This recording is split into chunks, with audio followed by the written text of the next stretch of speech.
মাননীয় প্রধানমন্ত্রী পদত্যাগ তো করেন নাই।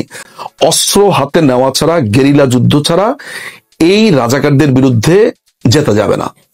সাধারণ মানুষকে সাথে নিয়ে যমুনা গুড়া দিতে হবে, এদেরকে পিটা, এদের হাড্ডি গুড্ডি সব এক করে দিতে হবে। এটাই হচ্ছে একমাত্র পদক্ষেপ।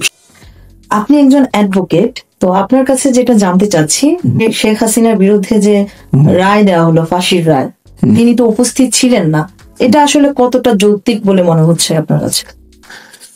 ট্রায়াল ইন অ্যাবসেন্সিয়া হতে পারে, এই আইনের ভেতরে ট্রায়াল ইন অ্যাবসেন্সিয়ার কথা বলা আছে। আসলে ওই আইনের মধ্যে কি আছে আর ট্রায়াল ইন অ্যাবসেন্সিয়া, এটা ডাজন্ট ম্যাটার। ম্যাটারটা হচ্ছে, ফার্স্ট পয়েন্টটা হচ্ছে যে অথরিটি বিচার করবে তার লিগালিটিটা জরুরি।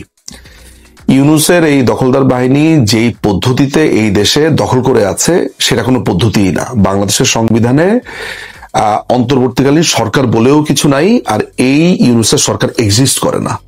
তারা যেটা বলেছে যে তারা 106 অনুচ্ছেদের বলে এই সরকার গঠন করেছে, এই 106 অনুচ্ছেদের মাধ্যমে মূলত কিছুই হয়নি। 106 অনুচ্ছেদের কিছু প্রসিডিংস আছে, যেমন রাষ্ট্রপতি রেফারেন্স চাইবে অ্যাপিলেট ডিভিশনের কাছে, অ্যাপিলেট ডিভিশন ফুল কোর্ট হিয়ারিং করবে, ফুল কোর্ট হিয়ারিং এর পরে তারা একটা অবজারভেশন দিবে, সেই অবজারভেশন তখন রাষ্ট্রপতির কাছে যাবে, রাষ্ট্রপতি তখন এটা নিয়ে নাড়াচাড়া করবে।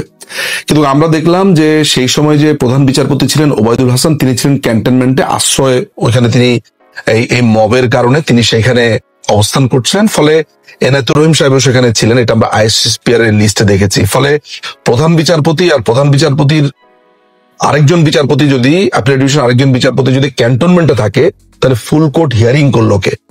এবং আমরা দেখেছি যে আমাদের অ্যাটর্নি জেনারেল আমিনউদ্দিন সাহেবের বদলে হঠাৎ করে দেখলাম যে আসাদুজ্জামান সাহেব অ্যাটর্নি জেনারেল। তারপরে আমরা ভার্ডিক্টের ভিতরে দেখেছি যে মাননীয় প্রধানমন্ত্রী পদত্যাগ করেছেন বলে বলা হয়েছে। তো মাননীয় প্রধানমন্ত্রী পদত্যাগ তো করেন নাই। তার মানে হচ্ছে যে 106 অনুচ্ছেদের বদলে যে সরকার গঠন করা হয়েছে বলে বলা হচ্ছে ইন্টারিম গভর্নমেন্ট, সেইটাই হয়নি। তো এরকম একটা অবৈধ দখলদার বাহিনী যে কোনো কিছুই করবে না কেন, সেটি অবৈধ। আপনারা দেখেছেন যে বঙ্গবন্ধু হত্যাকাণ্ডের পরে মোশতাকের সরকার, বঙ্গবন্ধু হত্যাকাণ্ডের পরে মোশতাকের পরে সায়েমের পরে জিয়াউর রহমান সরকার এসছে। পঞ্চম সংশোধনের মাধ্যমে এই তিনটা সরকার কি অবৈধ ঘোষণা করা হয়েছে। জেনারেল এরশাদের শাসনামলকে অবৈধ ঘোষণা করা হয়েছে 7th অ্যামেন্ডমেন্টকে বাতিল করার মধ্য দিয়ে। ফলে বাংলাদেশে এই ইতিহাসটা আছে, এই যে জুলাই চার্টার করছে, এই করছে, সেই করছে, এগুলো সবই অবৈধ। ফলে মাননীয় প্রধানমন্ত্রীর বিচার অ্যাবসেন্সিয়াতে করতে পারে কি পারে না, সেই সব আলোচনা অনেক পরে। প্রথমে দেখতে হবে যারা বিচার করেছে তারা বৈধ কিনা।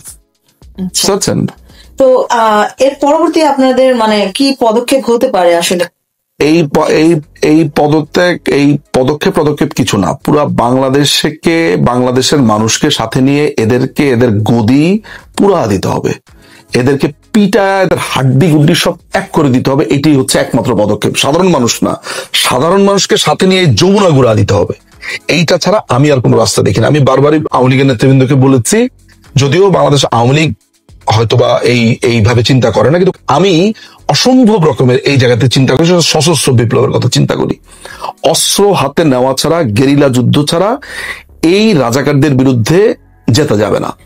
এখন অবশ্যই কেন সম্ভব? মুক্তিযুদ্ধের সময় হয়েছে না, একটু মুক্তিযুদ্ধের বাইরে কি তো পুরো বাংলাদেশটা পাকিস্তান হয়ে গেছে।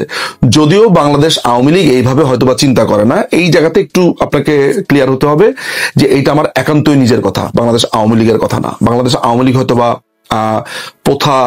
প্রথাযুক্ত রাজনীতিতে বিশ্বাসী, তারা আন্দোলনে বিশ্বাসী, কিন্তু আমি বিশ্বাসী হচ্ছে গেরিলা যুদ্ধে, আমি বিশ্বাসী অস্ত্রে। আমি মনে করি অস্ত্রই একমাত্র এটা জবাব হতে পারে। কারণ বাংলাদেশের মুক্তিযুদ্ধের সময় আপনি যদি অস্ত্র নিয়ে পাকিস্তানি হানাদারদের উপরে না ঝাঁপিয়ে পড়তেন, হতো না। এটা যদি নর্মাল একটা পলিটিক্যাল যুদ্ধ হতো, ধরা যাক বিএনপি আওয়ামী লীগের যুদ্ধ হচ্ছে, তখন আমি আপনাকে কোনোদিনই বলতাম না যে অস্ত্র মস্ত্রের ব্যাপার। তখন আমি বলতাম যে প্রথাযুক্ত রাজনীতি করতে হবে, আমার আইডিওলজি বলবো, তার আইডিওলজি বলবে, পাবলিক ভোট দিবে। কিন্তু এই জায়গাটা হয়ে গেছে পাকিস্তানি হানাদাররা, এই জামাতে ইসলামী রাজাকাররা আপনাকে অ্যাটাক করেছে, মুক্তিযোদ্ধাদেরকে মারছে, জয় বাংলা বলতে পারবেন না। সেদিন একটা ছেলে তার বাবা মুক্তিযোদ্ধা বলার সাথে সাথে পুলিশ তাকে পেটানো শুরু করলো। আপনার 32 নম্বর ভাঙছে। 32 নম্বর কি বঙ্গবন্ধুর বাড়ি? 32 নম্বর তো একটা মিউজিয়াম ছিল। বঙ্গবন্ধুর বাড়িকে তো একটা ট্রাস্ট করে মিউজিয়াম হিসেবে দিয়ে দিয়েছে। একটা মিউজিয়ামকে কেন ভেঙেছে? এখানে বঙ্গবন্ধুর স্মৃতি আছে।